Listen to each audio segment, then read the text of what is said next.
सृष्टि का सार है, सत्य में तू तथ्य में तू, तुझसे संसार है, तू ही आदि है तू अनादि है, सृष्टि का सार है, सत्य में तू तथ्य में तू, तुझसे संसार है। आसमां में बादल जैसे, आंखों में काजल जैसे, आसमां में बादल जैसे, आंखों में काजल जैसे, होठों पे सजता है एक ही नाम। तेरी मेहर से माता रोशन सवेरा आए, धुनी तेरी जलाए मेरी शाम। तू ही आदि है तू अनादि है, सृष्टि का सार है, सत्य में तू तथ्य में तू, तुझसे संसार है। माता की चौकी सजाओ, माता की चौकी सजाओ। अभी अभी मोक्ष से बात हुई है और उसने कहा है कि उसने वो सारी चीजें हासिल कर ली। वैष्णवी,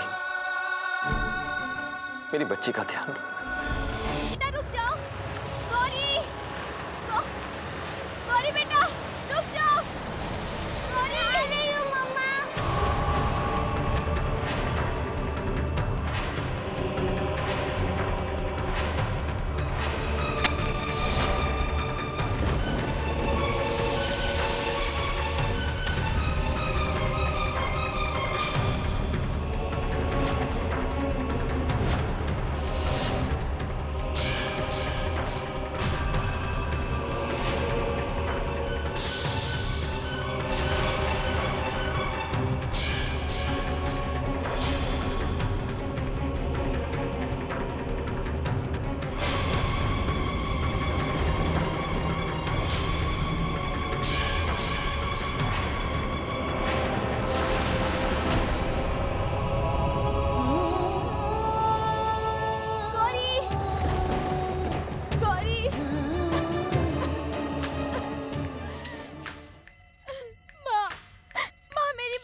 मुसीबत से उसको दूर करो माँ, बचा लो मेरी गौरी को माँ, बचा लो।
कितनी बुरी तरह से मारा है मोक्ष ने तुम्हें, पता नहीं उसके दिल में कौन सा तूफान चल रहा है जो उसने तुम्हारी ये हालत की।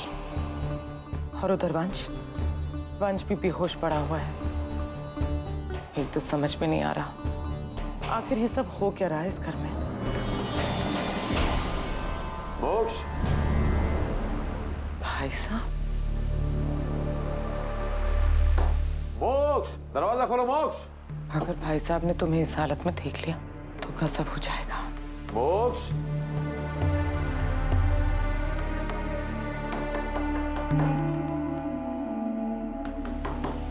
मोक्ष,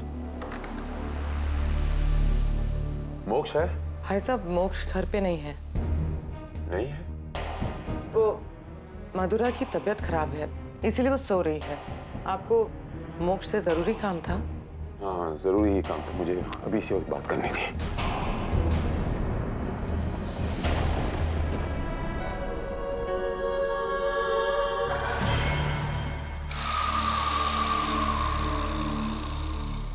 इसमें वो सब कुछ है जो तुम्हें चाहिए था। अब जाओ नताशा और जाकर ऐसा ब्रह्मास्त्र चलाओ कि वंश के फरिश्ते खुद यहां आए और उसे सैर पर ले जाएं।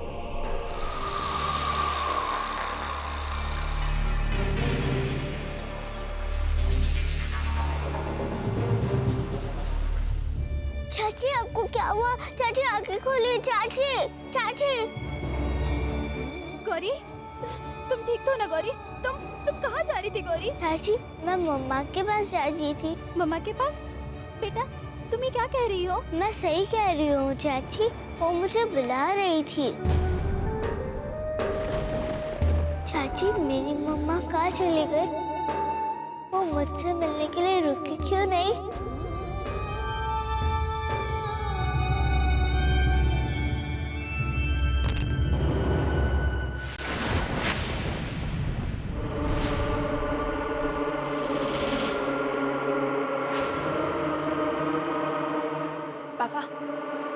पापा काम हो गया। आपकी बताई हुई सब चीजें मैं ले आई। क्या बात है पापा, आप इतने परेशान क्यों लग रहे हैं? सच चाची, मैंने वहाँ मम्मा को देखा था। वो वहीं खड़ी थी और मुझे अपने पास बुला रही थी।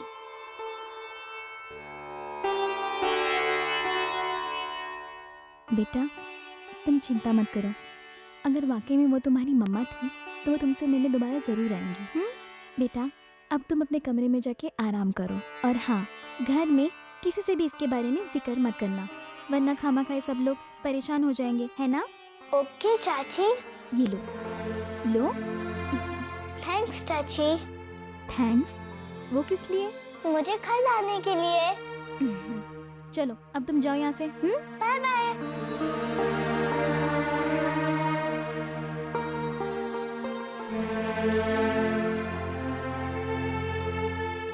वंश, वंश, वंश, बहुत ही अच्छी खबर है। आपको पता है, मैं गौरी को अपने साथ ले आई हूँ। सच, मैं तो कभी ये सोच भी नहीं सकती कि यश भैया ने मुझसे खुद कहा कि वैष्णवी, तुम गौरी को लेकर जाओ।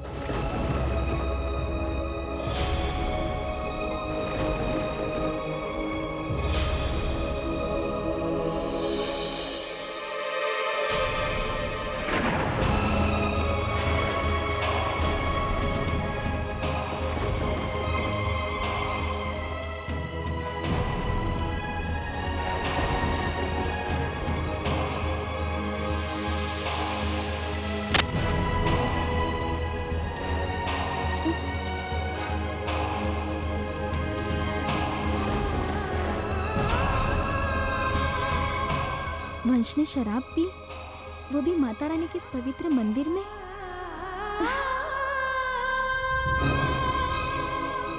वंश, वंश,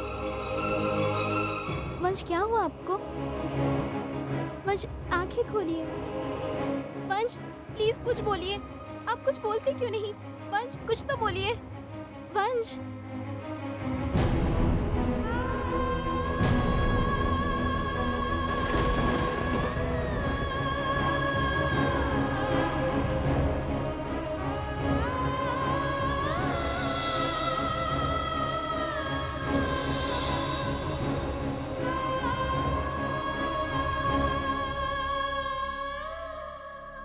वैष्णवी, ये बिना बताए मोक्ष आखिर चला कहां गया है? दाद देनी पड़ेगी आपके सुपुत्र की प्रियंवदा जी। एक तो मेरे मंदिर जैसे घर में मेरे बेटे को छल से मदिरा पान करवाया जाता है, और ऊपर से कितने बजे हैं ये? इतनी रात को आपका बेटा गायब है।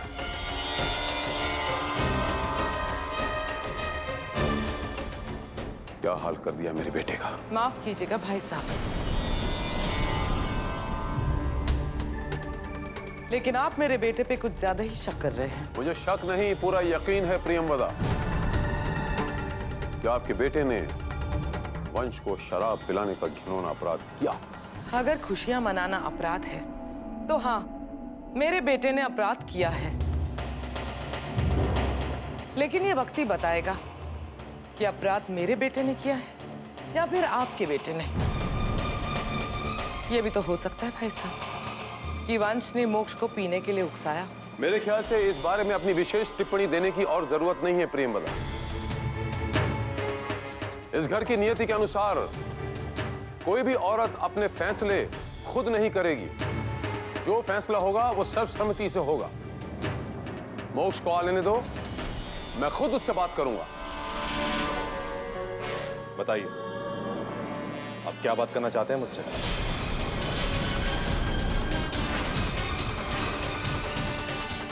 बोलिए बड़े पापा। मेरा सर दर्द से फटा जा रहा है, पता नहीं क्या हुआ था मुझे।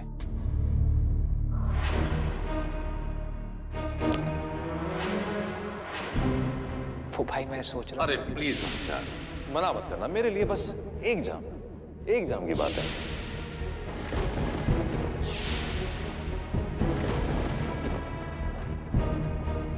ये ले। ओ, याद आया, मुझसे गलती हो गई।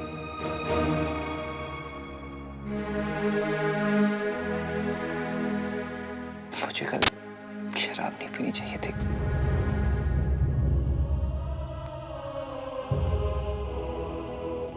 एक्चुअली मोक्ष भैया ने इंसिस्ट किया तो मैं मना नहीं कर पाया, लेकिन आइंदा से कभी ऐसा नहीं होगा, मुझे माफ कर दो। वंश, आप मुझसे माफी मत मांगिए। मेरे लिए तो इतना काफी है कि आपको अपनी गलती का एहसास हो गया है, पर मम्मी और पापा जी को आपकी ये हालत देखकर कितना दुख हुआ होगा। कहिए बड़े पापा, आपको क्या बात करनी है मुझसे? बात तो मैं तुमसे बाद में करूंगा मोक्ष। मेरे बच्चे, इतनी रात को तुम कहां से आ रहे हो? जवाब क्यों नहीं दे रहे आप? देखिए बड़े पापा, पहली बात यह है कि मैं आपके किसी भी सवाल का जवाब देना जरूरी नहीं समझता, लेकिन फिर भी जब आप इतना जोर दे ही रहे हैं तो मैं बता देता हूं कि मैं अपने दोस्त से मिलने गया था। क्या बात? मैंने भी एक मर्तबा मेरे पिताश्री को इसी किस्म से जवाब दिया था। निशान मेरे पीठ पर है। तुम्हारे साथ ये हरकत नहीं करूंगा, ये हादसा मेरे साथ हो सकता, लेकिन अंदाज अच्छा लगा आपका।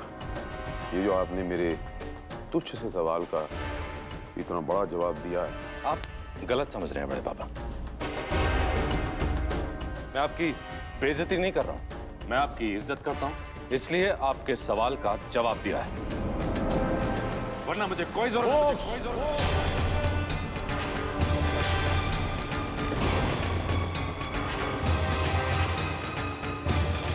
बस भाई साहब, बहुत हो चुका। अगर अब आपने भूले से भी मोक्ष पे हाथ उठाने की कोशिश भी की ना, तो ये घर टूट के ऐसे बिखरेगा कि 7 जन्मों तक आप इसे समेट नहीं पाओगे।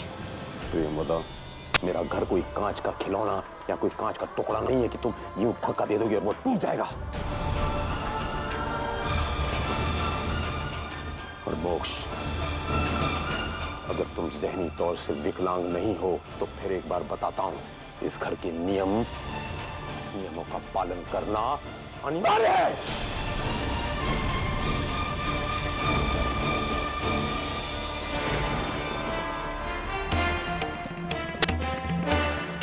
मेरे घर में शराब, मैं ये बर्दाश्त नहीं करूंगा। तुम्हारी हिम्मत कैसे हुई मेरे बच्चे को मदिरा पान कराने की? आप मेरे बेटे के साथ इस तरह से बात नहीं कर सकते, क्योंकि ये घर जितना आपका है उतना ही मेरे और मेरे बेटे का है। और भाई साहब, वंश कोई दूध पीता हुआ बच्चा नहीं है जिसे मोक्ष ने जबरदस्ती शराब पिला दी। क्या आपके बेटे में भले बुरे की समझ नहीं है? प्रियंवदा, तुम बात को कहां से कहां ले जा रही हो? वंश उसका छोटा भाई है। अगर बड़ा होकर यही छोटे को गलत काम करने पर उकसाएगा तो फिर इस घर का क्या होगा? माफ कीजिएगा भाभी, लेकिन आज तक इस घर में ऐसी बहुत सारी घटनाएं घटी हैं जो इस घर के नियम और मर्यादा के खिलाफ है। तब तो आपने कुछ नहीं कहा, लेकिन आज जब अपने बेटे की बारी आई तो आप तिलमिला उठी। कमाल है भाभी, गलती करे कोई और भरे कोई। मुझे तो अब ऐसा लगता है अगर इस घर में कुछ भी गलत होगा तो इल्जाम मुझ पर और मेरे बेटे पर लगाया जाएगा, क्योंकि अपनों पे कोई इल्जाम नहीं लगाया जाता, अपनों से कोई सवाल नहीं पूछे जाते। प्रियंवदा, ये बेसर पैर की बातें करके इस घर की बुनियाद पर आघात करने की कोशिश बंद करो। मैंने इस घर में किसी को पराया नहीं समझा। समझा है भाई साहब, इसीलिए तो आप मेरे बेटे पे इल्जाम लगा रहे हैं। ये इल्जाम नहीं प्रियंवदा, मेरे सुपुत्र के लिए मेरी चिंता है। भाई साहब, अगर आपको अपने बेटे की चिंता है ना, तो मुझे भी मेरे बेटे की चिंता है। आप मेरे बेटे पे इल्जाम लगा रहे हैं, अगर मैं आपके बेटे पे इल्जाम लगाऊं तो? बस एक शब्द भी आगे नहीं कहना प्रियंवदा। अंबिका, मैं मोक्ष के साथ अकेले में बात करना चाहता हूं। आप दोनों अपने अपने कमरे में जाइए। भाई साहब एक मिनट। प्रियंवदा, तुम्हें जो कुछ भी कहना है अपने पति से कहना। मैं आगे इस मौजू पे तुमसे बिल्कुल बात नहीं करना चाहता।